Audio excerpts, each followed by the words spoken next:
2. I know you guys have been waiting for the premiere of this, but here we go. Part 2, number 11. All right. What do you see in number 11? Oh, we got numbers. Okay, thank you. You're doing something. What? Yeah, those. You know what those are called? These numbers here on the integration symbol. The what are they? Close. You're really close. The of integration part was right. The first one was not. Limits of integration. Let's see. Combine. I love it. Awesome. That's how I'm thinking about. We're going to use that in a moment. You guys see the numerator? Yeah. What can you do with that? You can factor it, right? When in doubt, factor it out. Nice. Right? Okay. So I'm going to take out. Oh, no. Uh-oh. Oh, no. Not this. I'm going to lose so many followers. Oh, my goodness. Let's try again. Oh, no. Sorry, 2023 students. Alice is so not watching. Oh, what do I do? Where are you? All right, what do you want me to do? You want to close something? No, I don't want to close that. I can't close anything. What do you want from me? Life. There we go. You did it. All right. X squared minus x. What can I take out? X. All right, what's remaining? X. Minus 1. Excellent. All right, so that's over x. Oh, sick. We can cross out the X. You can cross out the x's. So now I have the integral from -1 to 1 of x minus 1 dx. Okay. Let's go antiderivative of x. Antiderivative of x. X squared. 1/2. 1/2 x squared. I think that's what we're going with. Yes. All right. And then the antiderivative of -1 minus x, right? Put your parentheses, right? Because this is our antiderivative. Put that bar, and then what do I put on the outside of the bar? The limits of integration. Awesome, right? 1 and -1. So I'm going to evaluate f of 1 minus f of -1. All right, so here we go. 1/2 times 1 squared minus 1. All of that minus 1/2 times -1 squared minus -1. All right, and so in the world that I like to live in, I would just go to my calculator. Unfortunately, we cannot, so we got to do some math here. What's 1 squared? So 1 squared is 1. 1 times 1/2 is 1/2. 1/2 minus 1? -1/2. So I'm going to put over here -1/2. I know you guys love when I do this, so that becomes that. Don't laugh at me, Kevin. All right. -1 squared is 1 times 1/2. 1/2. 1/2 minus a -1. That's really adding 1. So what's 1/2 plus 1? 1 1/2. What am I going to write? 3/2. Nice, Israel. And what operation are we doing in between? Subtraction. So what's -1/2 minus 3/2? -4/2, which is, I heard Michael say it. -2. Amazing. Number 11 done. Check your Scantron. Right? Yes. Right? I'm sure we all got it right. Okay. But now you know. Right? When did you actually take it? When did you take it? You said you got it wrong? No, I said there's nothing on there. Oh, there's something on there. That's right, because you didn't take it. So many characteristics of you, Michael, that are like my friend Rhett. Tell us all about Rhett. Oh, Rhett. Great guy. He is in the Navy now, an officer in the Navy. So he really turned his life around. So expect the same out of you, Mike. All right. My favorite Rhett story, for an Nutella Rhett story. There's so many. Senior year of high school. He's in AP Physics. Right? He's in AP Physics. Some of you can relate. Okay? Long time ago. He has to turn in his AP Calculus homework. Okay? He's got to turn it all in. Like a unit's worth of homework. So like lots of homework. Right? So what he does, because he knows Mrs. Williams, our AP Calc teacher, only grades the first page. So he takes his AP Physics homework, does one page of calc, puts it on front, staples it, turns it in. gets 100. Works harder. He's smart. That's right. That's why he's an officer in the Navy. Okay. Number 12. This one is challenging. All right, because this really is, do you remember something called the mean value theorem? I've heard about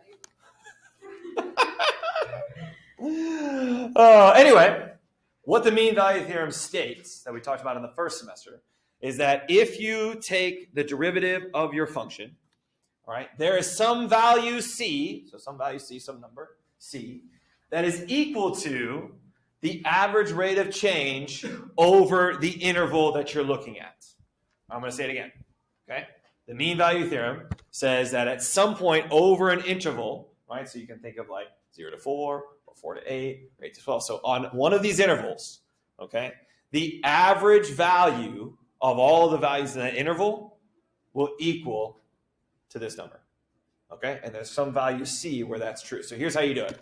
All right? What I'm going to do is I'm going to look at 0 to 4 first. Okay? And this is finding the average value.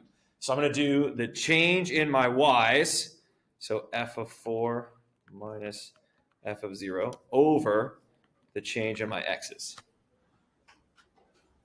All right, so use the table. What happens when you plug in 4 into the function? What do you get? You get 0. When you plug in 0 into the function, you get 8. All right, what's 4 minus 0? 4. Does this equal positive 2? No, it equals negative 2. So is A my answer? No. All right, you see the process? Let's do it again. Let's do the next one. The next one's 4 to 8, okay? So f of 8 minus f of 4 over 8 minus 4. Okay, when I plug in 8 to the function, I get 2. You guys told me when I plug in 4, I get 0. 8 minus 4 is 4. So this is 1/2, not 2, right? I want this to be 2. Let's see if C is the answer. So f of 12 minus f of 8 over 12 minus 8. Well, it doesn't tell me the function. It just tells me these table of values. So I'm looking at the table. So like f of 12 is 10, f of 8 is 2, and 12 minus 8 is 4. 8 divided by 4 is 2. This matches the number it's asking about. All right, so the answer is 8 to 12.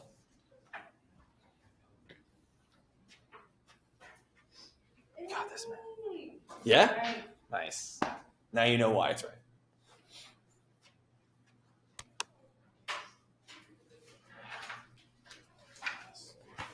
All right, let's go to number 13. Oh my gosh, my favorite one today. Man, I'm so excited. I was telling my pre-cal students, my juniors, wanted to know what some calc questions look like, so I showed them this question. And they were like, whoa. I was like, yeah. Mm-hmm. How does he what we going through? All right, what's the first way you should always try to evaluate a limit? Plug it in. So do you know the sign of 0? So what's the sign of 0? Do I need to do this again, really? 1. Oh, it's positive. It's 0. We just gotta try. Draw the quadrantals. Yeah, Draw. I think you draw. I'm not doing. I literally have it from yesterday. Literally drew it yesterday. I thought I did. Uh-oh, now I'm worried. I could have sworn I did. Oh no, I did. I totally did, right? I'm not making this up. I did. There they are. The sign of 0 is 0. Worth it.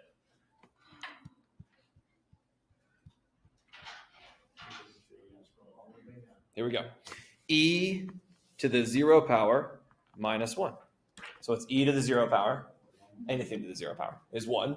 1 minus 1 is 0. So you get 0 over 0. I will be so impressed if you remember the rule that we use, that when you plug it in, if you get 0 over 0, you can do something. It's one of my favorite words to say. I love it. I love it, especially like if I'm in France. Le hôpital, yes! I'm I'm so impressed. Do you remember the rule? The rule is L'hopital. Where were you? I was at the hospital. Right? L'hopital. Yeah, I know. I'm just making a joke. I was like, okay. He's a mathematician. Stick to math. Oh my. You're so Jeez. On like future generations will watch and listen to you just be so mean to me. I guess not watch, really listen. Okay. She needs a recommendation. Look back to this video. Oh. All right, Eddie. L'Hopital's rule states that if you get 0 over 0, you can take the derivative of your numerator, the derivative of your denominator, and do it again. All right, so what's the derivative of sine of x? It's cosine. What's the derivative of e to the power of x? Do you remember that one? No. Remember? You just copy it. Just copy it. I feel I've said that a couple of times, right? You just copy it, and then what's the derivative of the x? Because you got to do the chain rule. It's just 1, so do I need to put anything in front? No. The derivative of a constant is 0. So this is my new thing. Let's plug in 0 again. What's the cosine of 0 is 1, right? And what is e to the e to the 0 power? 1. I said it wrong. E to the 0 power. All right, and 1 over 1 is 1. Thank you. All right, so when you get this question on the AP exam and you get it right, give a little chuckle inside your head when you say L'Hopital. It's just fun to say. Just remember hospital. There you go. Where do you need to go? I need to go to the hospital. Okay. Yeah? Is there a question? No. Okay. All right. 14. Lots of reading here. All right. I know you guys love your word problems in math. Just let you know that life is one big world problem. Okay. Just like I read that on fortune cookie sometime. Ooh, they gave us the acceleration. You guys see the acceleration? It's 12t. It tells us at time t equals 0, the velocity of the particle is 2, and the position of the particle is 5. Interesting. Which of the following is the expression of the position of the particle at time t is greater than or equal to 0? This reminds me, Jennifer, of PVA,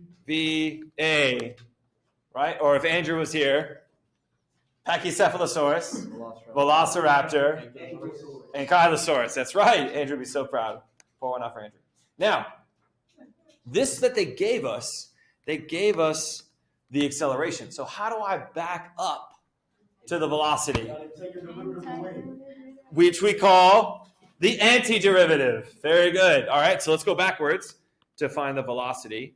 All right, so what's the antiderivative of 12t? T squared. 24. 6 in front. Do you see why? Yeah. Right, because 6 times 2 is 12. Now, since we're doing the antiderivative, what do I have to put after? Plus, all right, plus c, because we don't know, right? It could be plus 6, it could be minus 8. I don't know. Right? But they told me when t is 0, right, what is my velocity? It's 2. So when I plug in 0, so v of 0, 6 times 0 squared plus c, all of that's going to be equal to what? Equal to 2. All right. What's 0 squared? 0. 0 times 6? 0. So what is c? It's 2. So what is my velocity function? 6t squared plus 2. Is it asking for the velocity? It's asking for the position. So we got to do it again, right? So we're here now, right? We got to do one more antiderivative. So let's do it. All right, what's the antiderivative of 6t squared? This is going to be the position. Well, I know it's got to be t cubed, right? So what do I need to put in front that when I multiply it by 3, I get 6? 2. Okay, what's the antiderivative of 2? 2t. All right, Michael. And then don't forget Fernanda. Plus c. I'm doing the same thing they just told me, except now they're telling me at time t is 0, what is the position of the particle? It's 5. So now when I plug in 0 for this, I'm going to get 5. So it's D. I mean, like, just Alize is so mad that you're just spoiling this. No bad. Right, again, 0 cubed, 0, 0 times 2 is 0, 0 times 2 is 0, 0 plus 0 is 0, so C is 5. Yes. Is it really? Okay. There's a freshman named Alize. There's a freshman named Alize? Oh my goodness. There you go. Questions on 14? Yeah, feel good about that one? Nice, Amy. I love it. Yeah, what up? Did you do all that work? Of course.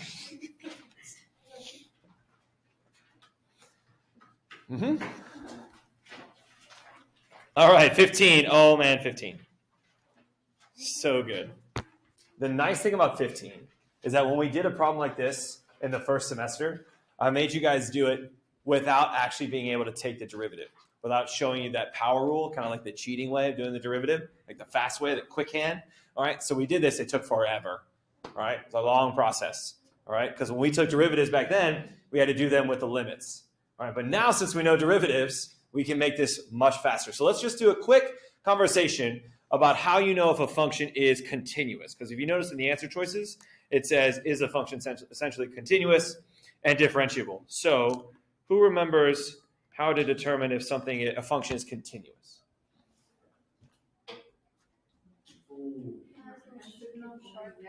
It has no gap. That's different. Okay, do you remember what that's called when it drops like that? Jump discontinuity. What? People remember some stuff. So it can't have just any discontinuities, right? We have jump was one of them. All right, removable is another one. Anyway, don't need to know that, but you need to know about the discontinuities, okay? So when I look at this piecewise function, how can I determine that without graphing it? Because remember, I can't graph this. Plug in 5. Which one should I plug it into? Like if I was following the rules. The first one. So let's plug it into the first one. All right, so I'm going to plug it in over here. So f of 5, remember this is following the rules. Following the rules, so the opposite of 5 squared plus 3. Okay. Usually I hit the wrong one and I get really mad. Okay. Did you guys plug it in? Oh my gosh, it keeps disappearing. Is it showing you that too? Okay. This is Karina's fault! Wait, it's back. They all wrote there. Oh man, this is the best recording I've ever made. Okay. What is 5 squared? 25. The opposite? Minus 3. Oh, it's not. It's plus 3. I erased one too many. Negative 25 plus 3. Negative 22. Okay. So if this is continuous, when I break the rule, right? Think back to a long time ago, guys. This is before COVID when you were in my class. Okay. I told you guys to break the rule, and if you get the same thing, what do you know? It's continuous. Okay, if you get the same thing. So let's see what happens when this is, again, breaking the rule. So break the law. Okay, so we have negative 10 times 5 plus 28. Negative 50 plus 28. 78. You gotta subtract. It's the same thing. It's negative 78. No. It's the same thing as the first. It's negative 22. Okay? So essentially, if I were to follow along on this piecewise function, coming from the left of 5 and from the right of 5, and I'll just use my hands, I know you can't see me at home. All right? If I go from the left of 5 and the right of 5, what are we approaching? No, what are we approaching? What are we approaching? Negative 22. Okay? So if they're approaching the same thing, then the limit of this function as you approach 5 from the left and from the right is equal to each other, right? Which means this is continuous. So it's continuous.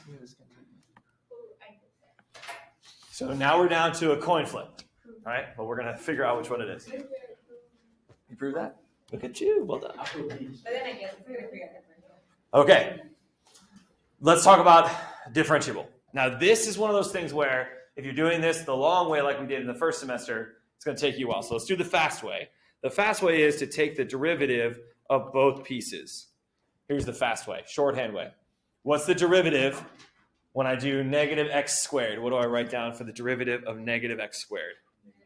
Negative 2x. All right. What do I write down for the derivative of negative 10x? Negative 10. Okay. Now plug in 5 for both. Plug in 5 for both. What happens when I plug in 5 to this one? You can't, right? So it's just negative 10. Not nothing, right? It just is negative 10. What happens when you multiply this? Do you see how they're the same? So if you take the derivative of both, and they're both equal to the same thing when you plug in that value over here, that means this function is differentiable. All right, so that's how you're going to do it on the AP exam in a few weeks. Okay? Everybody good? We can get this one right? We can get this one right? Yeah. Absolutely, we can get this one right. All right, so if I do that, and I got like negative 6 and negative 10, is it differentiable? No, then I pick B, okay? Questions on 15? We got 5 more to go. We're halfway done with today. Yes. We do need to define our community. But I'm going to do this first. Okay. What am I doing? No. Stop it. No. Okay. Like S-I-N-E sign? You know, I couldn't resist. Oh, now we gotta do it. Ready for 16? We just did this. Why? I don't know what that was. Yeah, we move it, right? We move it. Okay. So what am I going to move first? Well, I mean, it's not just y, right? So actually, you're going to move all of it. You're going to move it all. Yes, because it's together. All right. You could probably still get it. Let's do both ways. Can I move it? Let me move it all, and then I'll do your way. See if we get the same thing.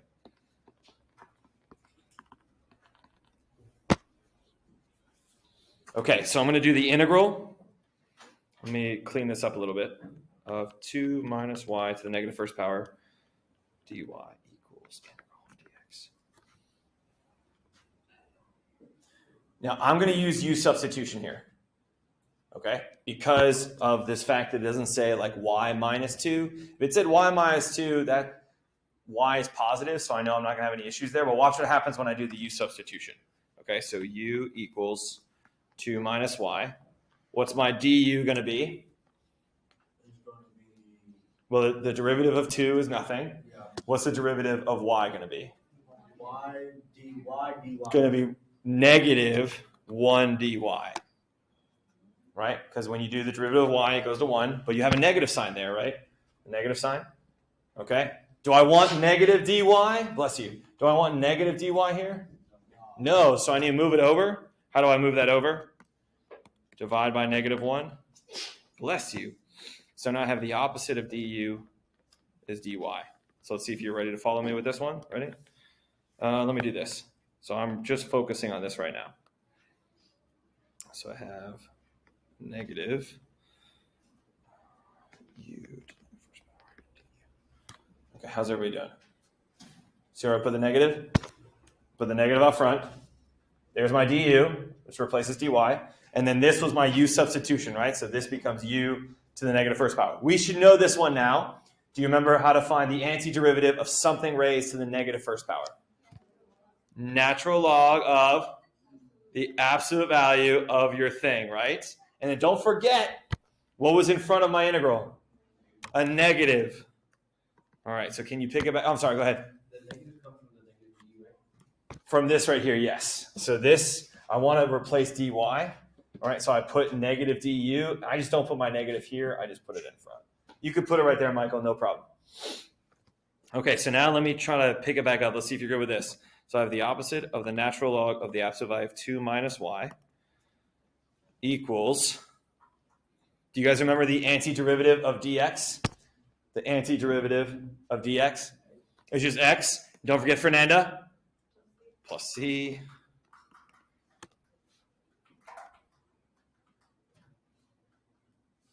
Yes, everybody good? It's okay if you're not. This is tough. Okay. Now, I'm going to move the negative over first. To write the natural log of the absolute value of 2 minus y equals negative x plus c. And then what do I do? Because I got to get rid of that natural log. The big E! Gosh, man. So good, right? All right, that makes this just become 2 minus y equals e to negative x plus c.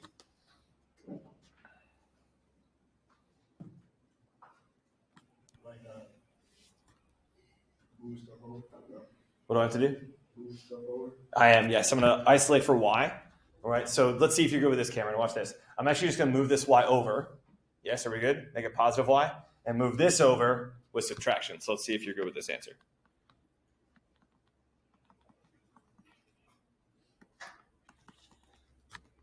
So this is my answer. Do you know what kind of solution this is called? What kind of solution is this to this differential equation? It's a general solution. God, man.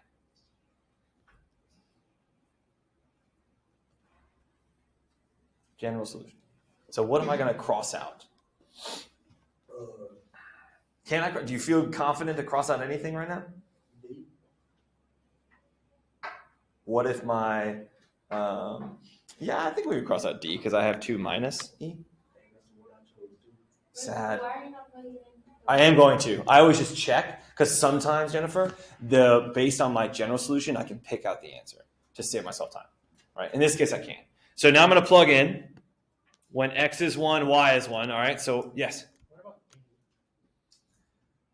I don't want to cross it. Yeah, I mean, I guess I could, but I don't want to cross it out yet because sometimes the AP exam will switch the order. So how I'm going to write negative x, they might put minus x. So it probably will not be that, but let's see, just to make sure. Okay, so I'm going to plug in 1 for each of these. All right, so I'm going to move the minus 1 over to get 1 equals, move this over to make that a positive. Okay, then here's what my brain does. Okay, hopefully at this point in your career in math, you know that anything to the 0 power makes 1. Okay, so if I want this to be 1, what do I need this exponent to be? 0. All right, so if that needs to be 0, what is my C value going to be? It's going to be positive 1. So here's my answer. All right, so this is what I think is the answer.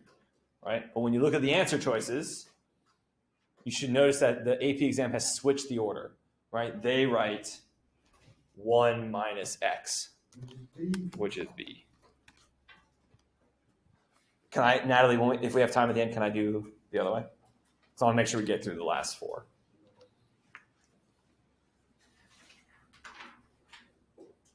Yes. You subtracted 2, right? Where? This 2? No, right there. This 2. Yeah. What did I do? Subtracted 2. Yeah, I moved this one over with 2 minus 1 is 1. And I moved this minus e to all that to the other side to make it a positive. Sorry, I didn't show my work now. Got that one right too, Amy? All right, let's try 17. Now, 17 has a couple of tricky spots here. First off, let's talk about point of inflection. All right, do you remember yesterday when we talked about concavity, right? Concave up and concave down. Do you remember how we found those intervals? What do we have to focus on to find where the function is concave up or concave down? The second derivative, right? So second derivative. So points of inflection, all right, those points are where your function goes from concave up to concave down or from concave down to concave up. So the moment you read points of inflection, you should be thinking, I need to find the second derivative. All right, that's what this is kind of screaming at you. Now here's another thing, another wrinkle of this problem that makes this tough. Is that look at the function that they gave us, right? Do you see how the function has an integral in it? Yeah, do you see that? And what's one of the limits of integration? A variable. All right, so this is actually from the fundamental theorem of calculus, part 1. I know you guys remember that. The fundamental theorem of calculus, part 1, which states that if you want to find the derivative of this function g of x, all right, what you're going to do is, you guys see where the t is in those two terms? You replace that with the variable x. So this is x squared minus 5x minus 14. Let me try to summarize that for you real quick. So the fundamental theorem of calculus part 1 states that antiderivatives / integrals and finding the derivative are inverses of each other. All right, so if I'm taking the derivative of something that has an integral, you take this variable and just replace it. Okay, that's why we didn't actually take a derivative. Do you guys see that? We didn't actually take a derivative. We just plugged in that number. Okay, now let's find the second derivative. Or we can do this one now. What's the derivative of x squared?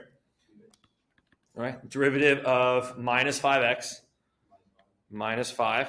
Okay, and the derivative of minus 14 is nothing. All right. How do I figure out where I'm going to do my intervals for my concavity? Set this equal to 0. So if I write 2x minus 5 equals 0, I know for a moment you step back into algebra 1. I miss those days. So x equals 5/2. Now, some of you are probably going to pick the answer right now. But that's not right. It is right, but let me show you why it's right. Can I show you why it's right? So you would write, here are the intervals. Negative infinity to 5/2. 5/2 to infinity. You remember when we did this yesterday? I told you to plug in a number that's in each interval. So what's a number that's in this one? Be nice to yourself. 2. Okay. Can I just use 0? You good with that? 0? We can use 1 or 2. That's fine. It doesn't matter. All right. So if I plug in 0, all right, to this, what's 0 times 2? 0. 0 minus 5. No, 0 minus 5 is a negative. So that means, what about my function on this interval? My function is concave down. Okay? Let's do this one. What's the number that's in this interval? The next one after 2.5? 3. Nice. So I'm plugging 3. 3 times 2? 6. 6 minus 5? That's a positive 1. So this interval, right, this interval, our function is concave up. Concave up. So that means if you go from concave down to concave up, or flipped, right, if this was concave down to concave up, that means we have a point of inflection, a POI, at 5/2.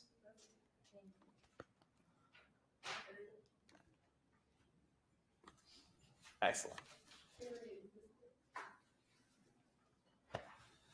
3 more. We got this. Close. Yeah, feeling good, right? Gosh, if only the AP exam was like this, like doing it as a team, that'd be fun. Although we're losing team members.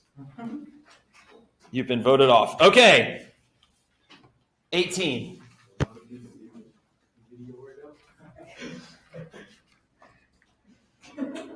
Man, just like, I already lost them at the beginning when my pen wasn't working, right? So if they've made it this long, they must be really into the class. All right, 18. Or if they're having fun watching me at 2 times speed, right? Because I'm talking super fast. That would have been really good. Okay, 18. DDX. Fancy way of doing, take the derivative. I love it. Okay, careful here. The way my brain sees this is 2 things. I've got x cubed, that's one function. And I've got secant of 2x. That's another function. That means I need to use what rule?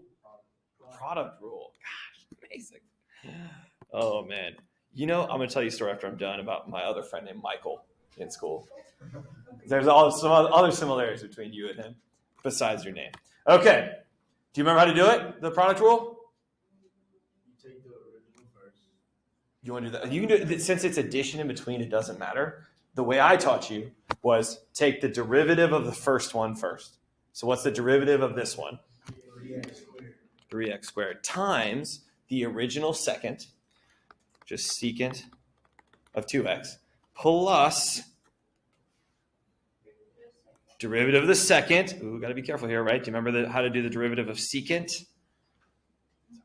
This one's tough. Close, it's with tangent. So derivative of secant is secant tangent. So ready? Here it is.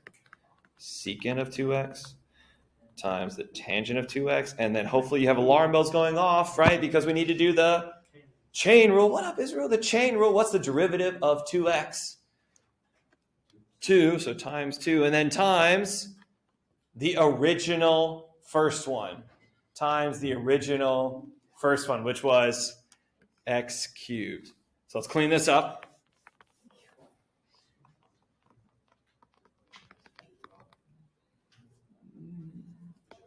Yes. Secant is the reciprocal trig ratio of cosine. Don't say opposite, right? Because in math, we got to be specific. Is it opposite or is it reciprocal? It really bothers me when I'm observing math teachers and they do those things wrong. So don't do that. Yes, I mentioned that those are different things. All right, do we see our answer? Looks like it's D. That matches. All right, so this is really just, do you remember the product rule? Now we remember it, hopefully. And this was that tricky part. And I'm sorry, guys, I wish I could give you a formula sheet, but they're making you memorize the derivative of secant. I don't know why you would ever need to have that memorized in your life, right? But on May 9th, whenever you're taking this, I guess you did. Okay. May 9th. That's not May 9th. Someday. Is it May 9th? It's May 9th. Yeah, it's Monday. Monday, May 9th, right? Yeah, because I'm doing pizza right after. Got the list right over there. Right? You should, yeah. Since it's the AP exam. There is I think a date that you can make it up. But unless you're like puking your guts out, you should be here.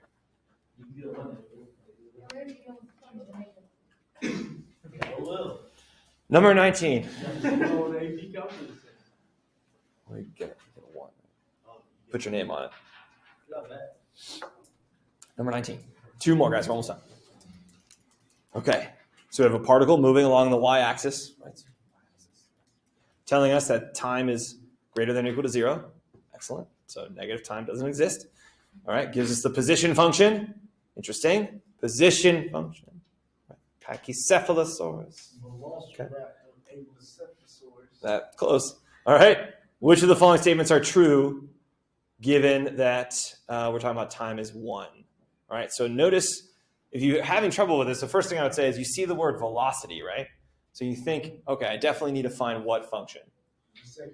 The first derivative, because the first derivative, right, PVA, the first derivative of position is velocity. So let's find that first derivative. So what's y prime of t?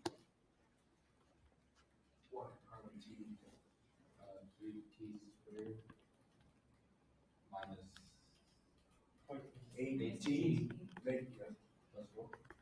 Nice. All right. We're focused on this problem at what time value? What are they telling us t is equal to? 1. So let's plug in 1 here and see what's happening in terms of our velocity. So 3 times 1 squared minus 8 times 1 plus 4. What is it, Israel? It's negative 1. All right. Now let me try to explain to you what this means. So because velocity is negative, the particle is moving down. All right? So because the velocity is negative, the particle is moving down. So not C and not D. Okay? Now to find the last piece, whether the particle is speeding up, so increasing in velocity, or slowing down, decreasing in velocity, I need to go to the next derivative, which would mean I'm going from velocity to acceleration. All right? So let's find the second derivative. All right, so what is the second derivative? 6t minus 8. And we're focused on what time value? 1, right? So I'm plugging in 1. So what is my acceleration at that time? -2. And do you know what that negative acceleration means about our velocity or about the particle? It's slowing down. All right? So what's happening to the velocity? It's decreasing. So I'm going to say because, and obviously I'm just writing this for everyone watching, the acceleration is negative. The particle is slowing down. Or another way to say that, the velocity is decreasing. So it is A. 3 right in a row. Wow. Amazing. That's called a turkey. Oh, wait, no, that's bowling. No? If you didn't learn anything in calculus, you can learn that. Right? If you get 3 strikes in a row, that's called a turkey. Right? So right before, if I've got 2 strikes in a row, haven't been bowling a long time, but when I used to bowl, before, if I had 2 in a row, what would I do to like appease the bowling gods? I get a turkey. No, I go, woo! And then I would bowl. You know I was going to do it, Michael. You knew I was going to do it. And if you think I didn't do it, you know, ask my wife. I definitely did. And if I get it, I lose my mind. Okay. Last one. I'm going to use that when I go to a PBA tournament. Wow. Good for you, man. Professional. Oh, you mean like watching? Oh, I thought you were going to be in it. Like, wow. Do we have a bowling team? Do we have a bowling team? We should, right?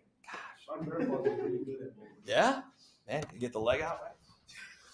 Absolutely. Does he have his own ball? What's the name of it? That's always my favorite. It says a lot about a person if they have their own ball and they name it. My dad has his own ball. It's called the Rhino. Yeah, sick. Rhino. No, it's got like a rhino on it. Yeah, I know. Super live. Okay, especially when you're like seeing it in person. Okay, number 20. Number 20.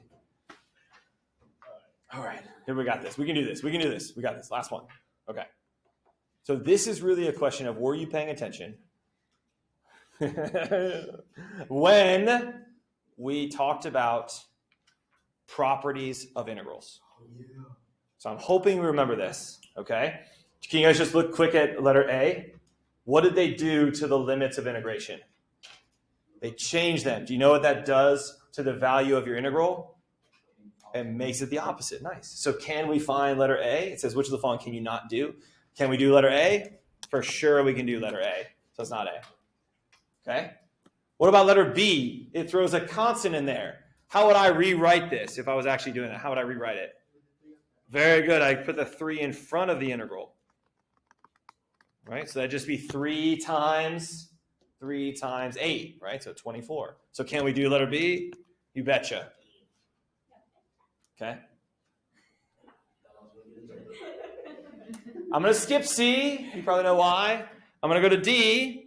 All right? Look at D. This one would be this plus this. Can we do that? Yes, you just add them together. All right, so it'd be 24 plus -2. So we can do D. Which one can we not do? C. We cannot multiply them together. Okay? Unless you wrote them separately like this. So if it had said for C, if it had said the integral from 1 to 4 of f of x times the integral of 1 to 4 of g of x. See how they're separate, right? I wrote it separate. If it was like that, if it was stated separately, you could do it. But you can't multiply if they're together like that. Okay, so C is the answer. I don't know why I crossed that out. I'm sorry. All right.